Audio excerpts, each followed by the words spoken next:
Bienvenue sur Business sans chichi. Ici, on parle entrepreneuriat, branding et vie d'entrepreneur. Tout ça sans chichi, sans prise de tête. Dans la simplicité pour des entrepreneurs simples. Si ça te parle, abonne-toi au podcast. Hello les nuages. Aujourd'hui, on va parler du sujet entrepreneur versus influenceur. Aujourd'hui, quand on lance un business, si on veut se faire connaître rapidement, on a plutôt intérêt à avoir une présence en ligne. Et je parle pas de la présence en ligne, juste le fait d'avoir un site internet, mais bel et bien d'être présent sur les réseaux sociaux. Aujourd'hui, on cherche un restaurant, je sais pas, des vacances, peu importe, un lieu de vacances ou on va toujours chercher en fait, premièrement, sur les réseaux sociaux. Finalement, les réseaux sociaux sont devenus le nouveau moteur de recherche, quoi. Des fois, on va même plus chercher sur Google l'information. On va directement chercher dans TikTok ou dans Instagram. Voilà, si on cherche un restaurant, un tuto, une recette, en tout cas pour ma part, bien souvent maintenant, je vais directement sur TikTok parce que je me dis, je vais avoir une vidéo courte, je vais avoir l'explication assez rapidement. Alors que, bon, c'est vrai qu'on peut aussi aller sur YouTube, mais bien souvent, c'est un format un peu plus long. Donc, on voit vraiment l'importance d'être, présent sur les réseaux sociaux. Donc là, on va rentrer vraiment dans le vif du sujet. En tant qu'entrepreneur, on est multicasquette. C'est-à-dire qu'au début, on se dit: «Ah, j'ai telle activité, je vais, rentrer, pleinement dans mon activité» et puis on se rend compte qu'au final, on doit, gérer le côté administratif, gérer le côté, communication, marketing, faire pleinement notre activité donc je sais pas, si, on fait de la pâtisserie, ben, pâtisser. Si, on est designer, designer. Si on est coiffeuse, coiffer. Enfin, vous voyez ce que je veux dire? Il y a vraiment le côté de l'activité pure et dure et puis tout ce qu'il y a autour qu'on qu'on est obligé de gérer, en fait, pour, le bon fonctionnement de notre entreprise. On se rend compte aujourd'hui que la création de contenu prend pas mal de place au sein de notre business. Alors, quelle est la limite dans la création de contenu? Pour ne pas être vu plus comme un influenceur au lieu d'un entrepreneur, tout simplement. Donc, bien sûr qu'un créateur de contenu ou un influenceur, ça reste un entrepreneur. Mais comprenez mon langage. Là, je veux vraiment qu'on puisse, faire la différence, le comparatif entre quelqu'un qui a choisi comme activité dans son business d'être créateur de contenu ou influenceur, à contrario d'une personne qui est entrepreneur, mais en tant qu'entrepreneur, il est obligé de créer du contenu, pour, ses réseaux sociaux, pour se faire connaître, pour, créer une communauté, et pouvoir échanger en fait avec, cette communauté, pouvoir aussi vendre ses produits, voilà. Je pense que vous avez, capté le délire. Donc clairement, on est, en tant qu'entrepreneur, on est obligé de créer du contenu, comme j'ai dit, hein, pour être visible ou pour vendre et même si c'était pas notre activité, principale, on est obligé quelque part de se former un peu à la création de contenu, donc savoir prendre des un peu des photos quand même, savoir un peu, filmer, faire des montages, même si c'est minime, mais au moins, pouvoir, cutter et puis rassembler les plans entre eux. Voilà, en tant qu'entrepreneur, on aujourd'hui, on n'a pas le choix, en fait. On est obligé de se former. Heureusement que, il y a ce côté, on va dire, assez ludique des applications comme, Instagram ou TikTok ou, à même l'application peut directement, créer du contenu. Il y a pas forcément besoin d'être graphiste ou d'être vidéaste pour, créer du contenu. Donc ça, c'est quand même un bon point. On a aussi le merveilleux outil controversé par les graphistes, hein, mais Canva, tout simplement, avec, des templates déjà tout faits ou voilà, enfin, aujourd'hui, Canva qui est très puissant, autant qu'il propose, du contenu, on va dire fixe comme, des images, enfin des carousels, ce genre de choses et autant aujourd'hui, il y a le côté, vidéo, qui peut aussi aider dans la création de contenu. On peut aussi rajouter du son, enfin, des bandes son sur, les vidéos donc vraiment, quand même en tant qu'entrepreneur, même si on n'a pas, fait une hyper grosse formation, mais juste déjà se former à utiliser Instagram, TikTok et puis Canva, je pense que ça suffit pour permettre de créer du contenu. Maintenant, lorsqu'un entrepreneur crée du contenu, ce n'est pas censé avoir vraiment les mêmes objectifs qu'un vrai créateur de contenu ou influenceur.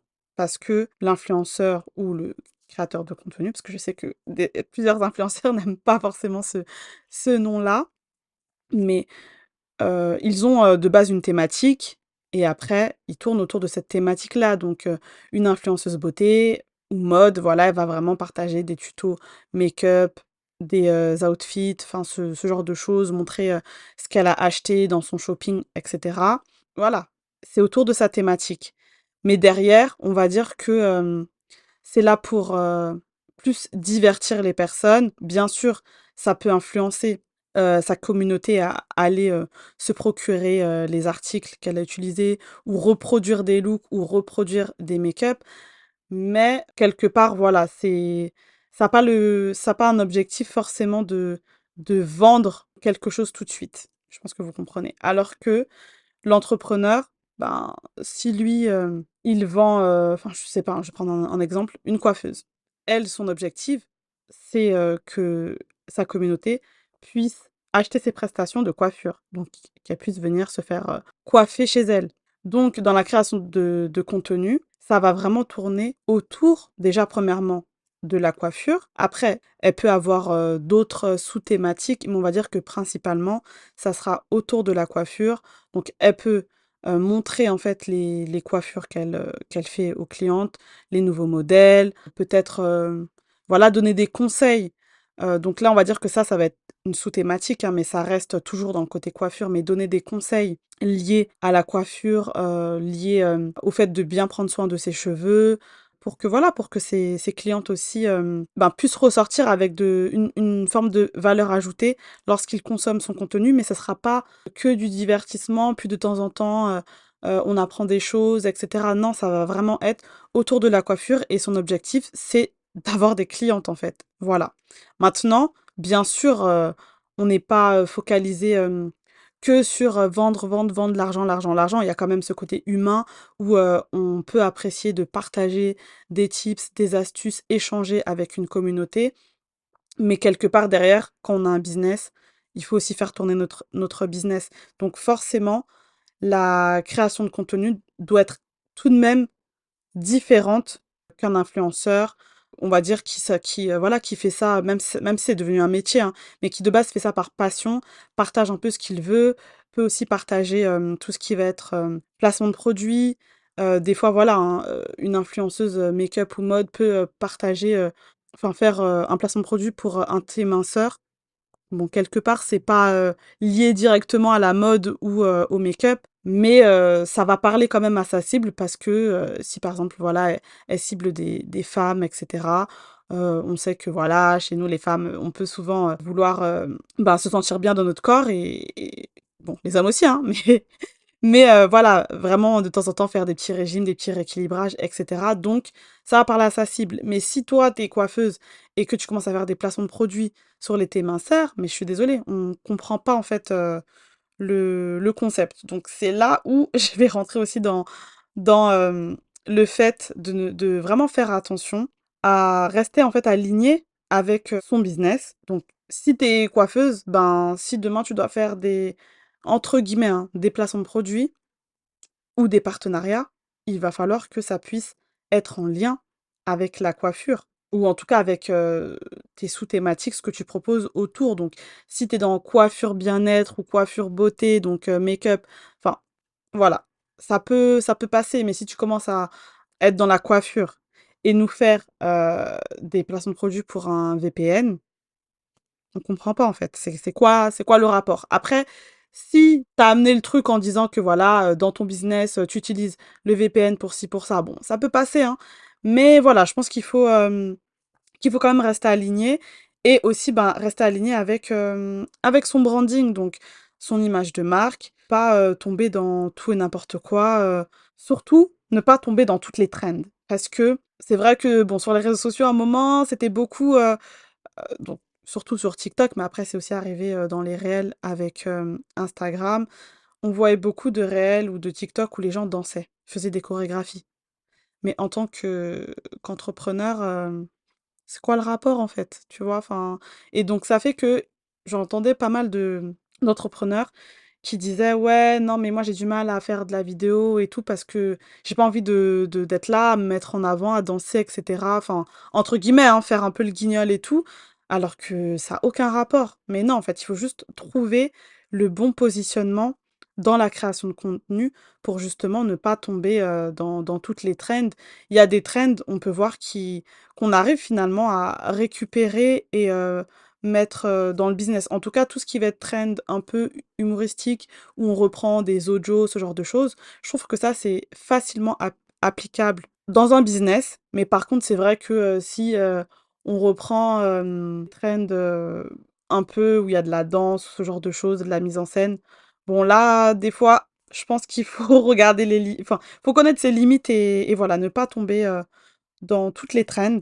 Tout à l'heure, je parlais aussi des partenariats. C'est pareil en fait. Il faut que les partenariats qui soient faits puissent rester alignés avec notre business et surtout nos valeurs. Si on sait que ben, dans notre business, on a telle ou telle valeur, ou même hein, en tant que personne, on a telle ou telle valeur, et que on ne souhaite pas en fait s'associer avec tel type de marque, donc je vais donner des exemples pour que ça soit terre à terre, mais si dans nos valeurs de notre entreprise, on a des valeurs écologiques, ça va être bizarre de faire des partenariats, par exemple, avec des marques de fast fashion. Vous voyez un peu le truc, je pense que voilà, il faut vraiment rester aligné jusqu'au bout dans son business, dans les partenariats qu'on peut faire. Et comme je disais, en fait, que ça puisse aussi avoir un lien, qu'on arrive toujours à faire le lien avec notre business, avec ben, les thèmes qu'on peut aborder. Donc c'est vrai que, bon, on peut vite être limité hein, selon notre business et dans quoi on a peut-être pu se nicher. Mais encore une fois, après, voilà, on reste ouvert et rien n'est figé, hein. Tout à l'heure, je parlais d'une coiffeuse. La coiffeuse, au début, elle peut faire pleinement coiffure, coiffure. Puis après, elle peut s'étendre sur le côté prendre soin de ses cheveux, aimer ses cheveux. Donc ce côté aussi où elle permet par exemple aux femmes de reprendre confiance en elles avec, des coiffures avec leurs vrais cheveux. Donc là, je parle un peu plus pour, les femmes, de la communauté afro, métisse afro, on va dire. Mais voilà, je pense que vous voyez un peu, ça veut dire qu'elle est pas figée que, je fais des coiffures, je vous montre les coiffures et c'est tout. Ou peut-être que demain, comme, elle coiffe bien, elle aura eu des demandes et ben, elle va s'étendre sur le côté formation. Vous voyez? Donc elle va peut-être maintenant donner des formations de coiffure. Donc si demain elle donne des formations de coiffure, je donne un exemple, mais elle fait des formations même en ligne, elle pourra peut-être, ben, faire des partenariats, et mettre en avant les outils, pour ces formations. Donc exemple, elle utilise tel outil pour, mettre en ligne ses formations. Elle pourra très bien dire: «Bah, voilà, j'utilise tel outil, donc s'il y a d'autres, personnes qui veulent lancer des formations en ligne, bah, voilà, je vous conseille tel outil, en passant par mon lien affilié, vous pourrez, bah, me permettre moi d'avoir, un petit quelque chose et puis vous, peut-être que ça peut vous faire aussi une réduction». Mais voilà, en fait, on trouve toujours un lien, avec son business. Mais revenons à la création de contenu. Hem, donc sur le comparatif, à ne pas, finalement tomber dans ce côté, bah, créateur de contenu, influenceur quand on est entrepreneur. Je pense qu'il faut trouver l'équilibre entre, bah, partager un peu de soi. Donc quand je dis un peu de soi, on n'a pas forcément besoin de savoir, tous les repas que tu manges à midi ou le soir et cetera.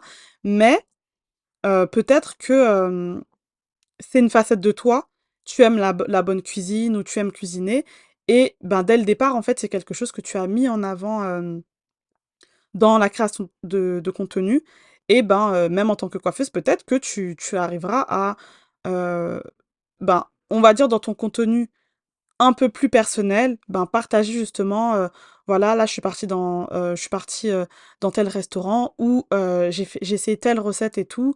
Donc, profiter aussi peut-être pour, voilà, pour partager ce côté-là, mais parce que ça sera en fait le partage de sa passion pour la cuisine. Je pense que là, vous arrivez à capter. C'est une passion.